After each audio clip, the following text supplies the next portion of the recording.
It isn't often in any time of the year that we can watch a little swirl down in the Gulf of Mexico and not be worried about it. But boy, really shows up well on our visible satellite. This is the Gulf flow we've been talking about, gradually drifting south, weakening. And as it does so, we will begin to see some changes in our weather. But it's still kind of leaving behind that overcast, gloomy sky. We had a few little light sprinkles at times, especially on the North Shore, where we were able to pick up a little bit of rainfall, a little trace of rain at most locations, a few more hundredths of an inch, though, at Slidell, only 2/100ths of an inch at Belle Chase, kind of adding to the totals we've seen over the last few days. Still not quite at even an inch of rainfall. We're going to keep us under mostly cloudy skies throughout the night and into much of the day tomorrow. Maybe a few more breaks. We had some breaks for a peak or two of some sunshine, but really not going to completely clear out until we head into Saturday as a cold front moves on through. Then we will see mostly sunny skies for about a day, and then the clouds start to return by Sunday.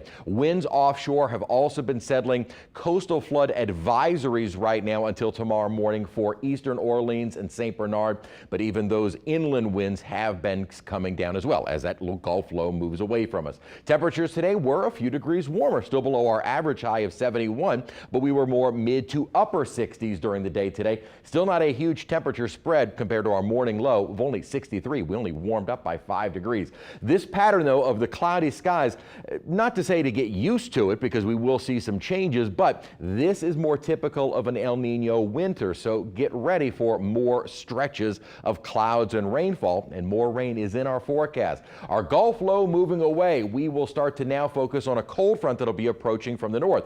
No real cold air associated with it. Note the temperatures right behind the front aren't bitterly cold by any means, a little chillier farther north. It will be helping to reinforce drier air, and dry air is what we're expecting to move in behind our front as that front moves in probably early on Saturday morning. No real fanfare with it, not expecting any rainfall, and really probably not much in the way of any passing cloud cover with the front either. And then we'll see plenty of sunshine, beautiful day on Saturday, and very pleasant on Sunday. But as I mentioned, Sunday we'll start to see an increase in cloud cover as we watch our next storm system take shape. And right now we're looking at the timing, a little bit better agreement with the models, starting to see some passing showers Monday, may become a little bit more substantial late Monday and into Tuesday with the cold front. By early Tuesday morning, rain will be clearing out, and so probably by daybreak we're already into the colder air quickly starting to move in as that system continues to push off to the east.